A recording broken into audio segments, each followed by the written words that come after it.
तो क्या ये बिहार इलेक्शन, उसके बाद बंगाल इलेक्शन, वो दिमाग में रख के केंद्र सरकार ने फैसला लिया है, या आपको लगता है कि नहीं, नैतिक रूप से आप इतने बलवान हो गए कि वो आपके मांग के सामने झुक गया? देखिए, ये जो सरकार है, भाजपा नीति सरकार है, ये चुनावी व्यापारी है। तो क्या ये आपको लग रहा है कि अब जो 50% का स्लैब है, एक बैरियर है, वो लिमिट अब टूट जाएगा अगर ये जनगणना हो जाती है, या केंद्र सरकार पे दबाव बनेगा ऐसा? कई राज्यों में तो अभी भी टूटी हुई। लेकिन वो एक्सेप्शन बता के वो उसको कॉमन जनरलाइज नहीं किया जा रहा है कि वो ठीक, एक्सेप्शन। इसलिए तो हम लोग कह रहे हैं कि जब जिसकी जितनी भागीदारी है, हिस्सेदारी तो उतनी होनी चाहिए ना। आप क्या इस बात से खुश है कि आपकी मांग मान ली केंद्र सरकार ने, राज्य सरकार का कुछ पैसा भी बच गया अगर आप लोग सर्वेक्षण कराते, या फिर आपको लग रहा है कि नहीं, इससे और अच्छा होता अगर झारखंड का सरना धर्म कोड भी, मतलब धर्म का एक कॉलम ऐड होता था? सरना धर्म कोड तो आपको करना ही पड़ेगा। झारखंड में जनगणना करना है तो सरना धर्म कोड को आपको करना ही पड़ेगा, आप उससे बच नहीं सकते। केंद्र सरकार ने एक अहम फैसला लिया है, बड़ा निर्णय किया है। कैबिनेट की हुई बैठक में ये कहा गया कि आगामी जो जनगणना होगी उसमें जाति का भी एक कॉलम रहेगा, जुड़ जाएगा, मतलब जाति भी एक आधार रहेगा, यानी जाति जनगणना होगा। केंद्र सरकार को ये पता होगा कि किस जाति के कितने लोग हैं, उनके पास कितनी प्रॉपर्टी है, और उनका क्या कुछ समस्या या समाधान है, उसको लेकर एक रास्ता या पॉलिसी बनाई जाएगी। झारखंड में या कहें पूरे देश में, राहुल गांधी हो या जेएमएम हो, हर कोई ये डिमांड लंबे अरसे से कर रहा था। तब बीजेपी कहती थी हमें एतराज नहीं है, आप करा लीजिए बिहार की तरह। हालांकि बिहार में राहुल गांधी ने ये कहा कि जो हुआ वहाँ जातिगत सर्वेक्षण, उससे वो संतुष्ट नहीं है और उनकी सरकार बनेगी बिहार में तो फिर से होगा। अब जेएमएम की बारी है। हम आए हैं सुप्रियो दा के पास, जेएमएम के वरिष्ठ नेता हैं। दादा, जो आप लोग डिमांड कर रहे थे कई वर्षों से, हालांकि बिहार के तर्ज पर यहाँ सरकार नहीं एक्ट थी, तो इस फैसले को, आज जो केंद्रीय कैबिनेट के फैसले को आप किस रूप में देखते? तो देखिए, फैसला तो स्वागत योग्य है और ये हमको लगता है कि पूरे 10 वर्षों से हम लोगों ने इस बात को कहा कि आप सेंसस करवाइए, और सेंसस करवाने के बाद में सारी चीज़ें को स्पष्ट कीजिए, जिसमें जाति भी हो और आदि धर्म, जो सरना धर्म कोड है, उसको भी आप लागू कराएं, उसका भी आप कॉलम रखें और उसको भी उसमें दर्ज करें। हमने जब जब उनके पास गया, हम लोगों ने जब सरना धर्म कोड को लेकर सर्वे दिए, जिसमें भाजपा के भी तत्कालीन प्रदेश अध्यक्ष दीपक प्रकाश जी थे, उनके विधायक दल के उस वक्त नेता नहीं थे, तो इसलिए प्रदेश अध्यक्ष को लेकर, बाकी आजसू पार्टी को लेकर, जितनी वाम पार्टियां हैं उनको लेकर, कांग्रेस, राजद, और हम लोग माननीय मुख्यमंत्री के नेतृत्व में हम लोगों ने जानने का काम किया। गृह मंत्री को जब इस बात को कहा तो उन्होंने इससे साफ इनकार कर दिया। जब उसके बाद बिहार और कर्नाटक और तेलंगाना, जो भाजपा के खिलाफ सरकारें थी, उन्होंने अपने स्टेट में जब इसको किया, क्योंकि कोई भी स्टेट करता है तो वो वैधानिक इसलिए नहीं होता है क्योंकि रजिस्टर जनरल ऑफ इंडिया का ही उस पर मुहर चलता है, तो स्टेट का कोई रजिस्टर होता नहीं, तो उसीलिए उसकी वैधता पर एक प्रश्न चिन्ह था।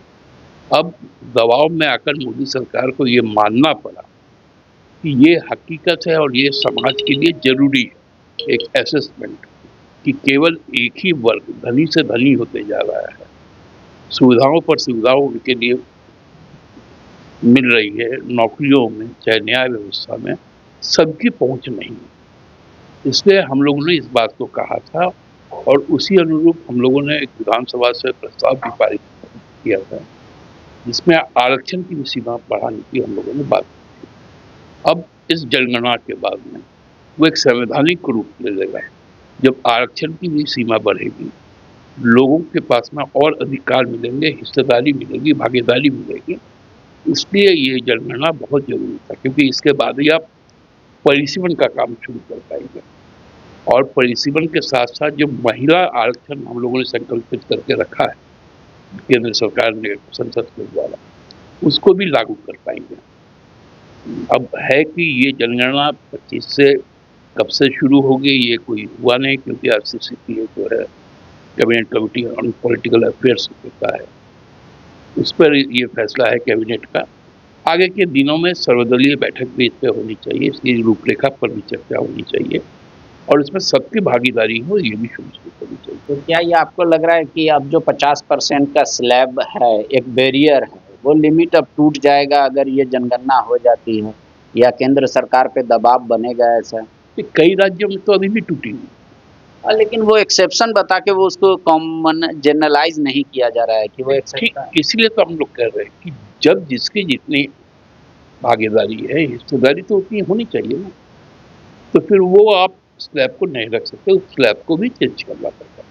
ठीक है, तो आप क्या इस बात से खुश है कि आपकी मांग मान ली केंद्र सरकार ने, राज्य सरकार का कुछ पैसा भी बच गया अगर आप लोग सर्वेक्षण कराते, या फिर आपको लग रहा है कि नहीं इससे और अच्छा होता अगर झारखंड का सरना धर्म कोड भी, मतलब धर्म का एक कॉलम ऐड होता? तब सरना धर्म कोड तो आपको करना ही पड़ेगा।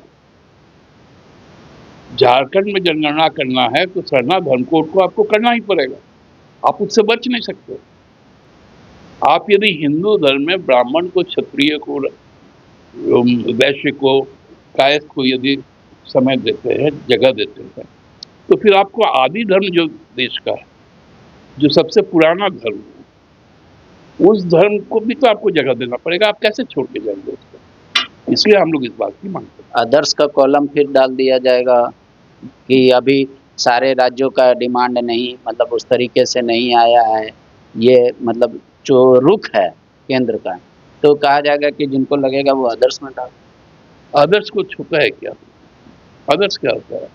अदर्स कुछ नहीं होता है। आपको आदि धर्म को डालना पड़ेगा, सरना धर्म को डालना पड़ेगा, उसके नीचे कोई समझौता नहीं। तो क्या ये बिहार इलेक्शन, उसके बाद बंगाल इलेक्शन, वो दिमाग में रख के केंद्र सरकार ने फैसला लिया है, या आपको लगता है कि नहीं नैतिक रूप से आप इतने बलवान हो गए कि वो आपके मांग के सामने झुक गया? क्यों आखिर इतना अचानक? क्योंकि देश का मूड तो अभी पाकिस्तान और चाइना है, अचानक से जाति जनगणना का मूड कैसे बन गया? देखिए, ये जो सरकार है, भाजपा नीति सरकार है, ये चुनावी व्यापारी, और निश्चित तौर पे यदि मजबूरी में मिल लिया गया इनका ये फैसला है, वो भी चुनावी दृष्टिकोण से, क्योंकि बिहार में इनको मालूम है कि क्या हश्र होने वाला है, और अगले साल बंगाल में, और उसके बाद के साल में आपको उत्तर प्रदेश।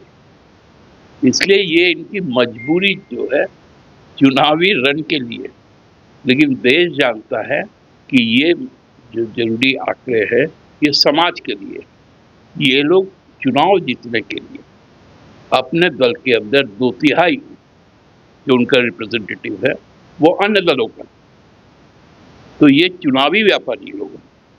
एक आखिरी सवाल, क्या दादा आपको संशय है कि सरकार करा लेगी सब कुछ लेकिन सार्वजनिक नहीं करेगी? ये भी तो एक हो सकता है कि भाई इससे समाज में डिफरेंसेस पैदा होगा, इसलिए इसको सिर्फ सरकारी स्तर तक रखा जाएगा। क्यों? जब सेंसस होगा तो वो क्यों नहीं जारी होगा? पब्लिक डोमेन में क्यों नहीं आएगा? आप हमसे मेरा धर्म पूछेंगे, मेरा जाति पूछेंगे, मैं आपको बताऊंगा, और आप किसके लिए उसको छुपा के रखेंगे? सरकार कहेगी कि हम पॉलिसी बनाने के लिए रखेंगे। कोई पॉलिसी बनाने की आपको जरूरत नहीं, पॉलिसियां बन जाती है, समाज पॉलिसी बना देगा। गोल, जहां 27 वर्षों के सफर में 17,000 से भी अधिक छात्रों ने डॉक्टर एवं इंजीनियर बनकर भरे सफलता की ऊंची उड़ान, जहां साधारण छात्र भी झारखंड टॉपर्स बनकर बना रहे इतिहास। दूरदर्शी शिक्षाविद श्री विपिन सिंह के मार्गदर्शन में मेडिकल एवं इंजीनियरिंग के लाखों छात्रों के लिए आशा की किरण के रूप में गोल, नेशंस लीडिंग इंस्टीट्यूट। बायोम सिर्फ मेडिकल प्रिपरेशन का संस्थान। बायोम से लगातार दूसरी बार नीट यूजी में 700 मार्क्स पार। 10th पास स्टूडेंट्स के लिए फाउंडेशन कोर्स, 11th पास स्टूडेंट्स के लिए फ्रेशर कोर्स और 12th पास स्टूडेंट्स के लिए टारगेट कोर्स 17 अप्रैल से शुरू हो रहे हैं। कॉल 7360066190 और visit biome, circular road near women's college and Hinoo, Ranchi. thefollowup.in. Like, share and subscribe. www.thefollowup.in